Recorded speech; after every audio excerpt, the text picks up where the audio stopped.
নমস্কার বন্ধুগণ, ছন্দার ছোট্ট রান্নাঘরে আপনাদের স্বাগত। আজকে নিয়ে চলে এসেছি বাঙালির প্রিয় একটি খাবার, কলা মোচা তরকারি। তো আসুন দেখে নিন আমি কি কি নিয়েছি কলা মোচা তরকারির জন্য।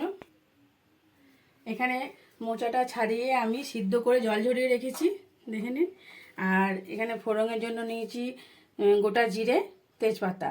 আর নিয়েছি মুগ ডাল, চিনি, আদা লঙ্কা বাটা, জিরে ধনে গুঁড়ো, লঙ্কা গুঁড়ো, নুন, নারকেল কোড়া, তেল আর গরম মশলা। আমি এখানে গুঁড়ো মশলাটা নিয়েছি, আপনারা গোটা গরম মশলাও বেটে নিতে পারেন। আসুন দেখি আমি রান্নাটি কীভাবে করছি।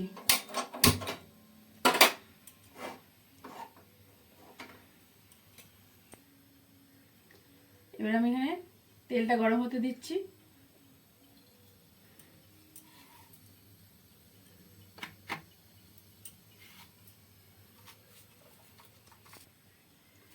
তেলটা গরম হয়ে গেলে আমি গোটা জিরে আর তেজপাতা দিয়ে দেবো।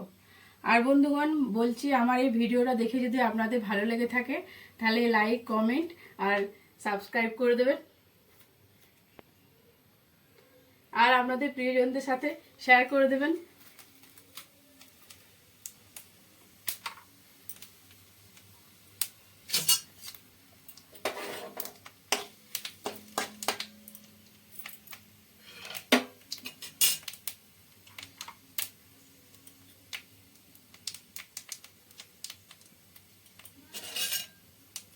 একটু লাল লাল হয়ে এলে তারপর আমি এই মুগ ডালটা দিয়ে দেবো।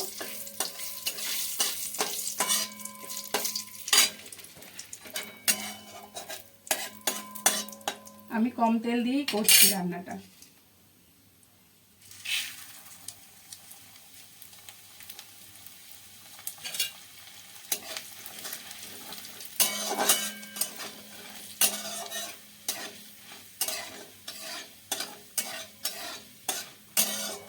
দেখুন মুগ ডালটা একটু হালকা লাল লাল হয়ে যাচ্ছে।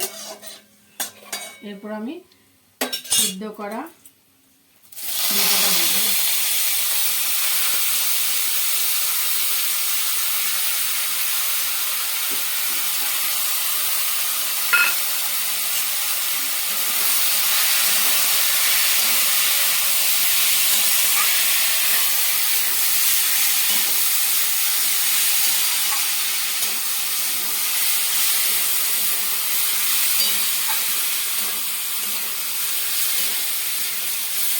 এরপর আমি একে একে মশলাগুলো দিতে লাগবো।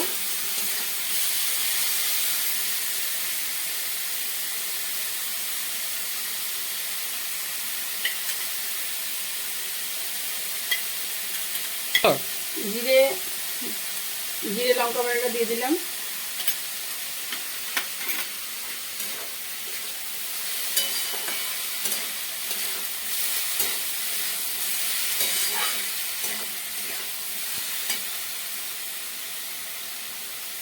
তারপর আমি দিয়ে দিচ্ছি হলুদ গুঁড়ো। আপনাদের পরিমাণ মতো দেখে দেবেন।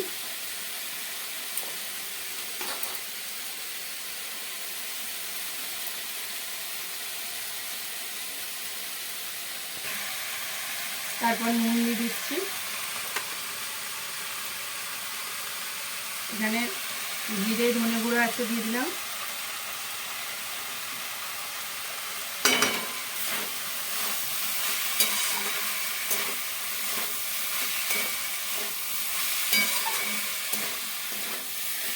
এটা মশলা দিয়ে এরকমভাবে নাড়বো।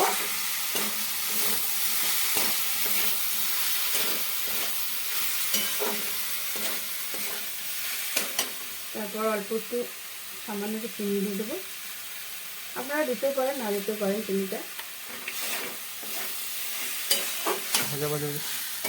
দেখুন দেখুন বন্ধুরা, ভাজা ভাজা হয়ে এসছে একদম।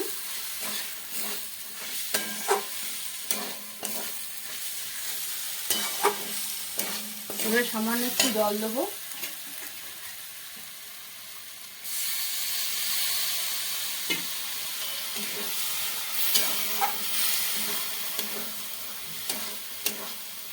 দেখুন সিদ্ধটা খুব সুন্দর হয়েছে, তরকারিটা একদম নরম হয়ে গেছে।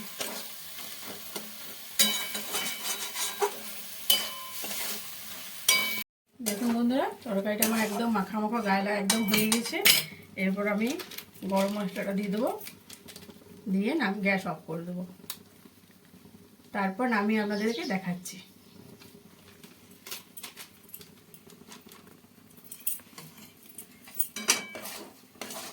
আমি পরিবেশন করব।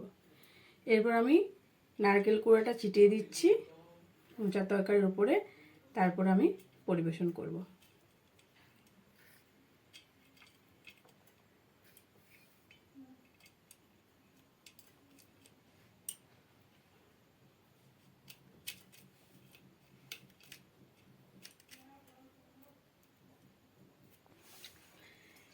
কেমন হয়েছে বন্ধুরা, কমেন্ট করে বলবেন।